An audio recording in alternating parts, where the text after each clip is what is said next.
Can dancing objects exchange their kinetic energy without coming into contact with each other? Answer is yes.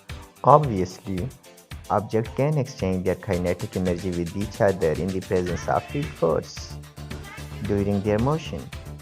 Here is the example for you. You can watch this video how magnetic balls can exchange their energy with each other in the presence of a pulsing magnetic force of same strength, because we are going to introduce three magnets of same field here. In the presence of field force, they are dancing, but kinetic energy of the balls get exchanged with each other.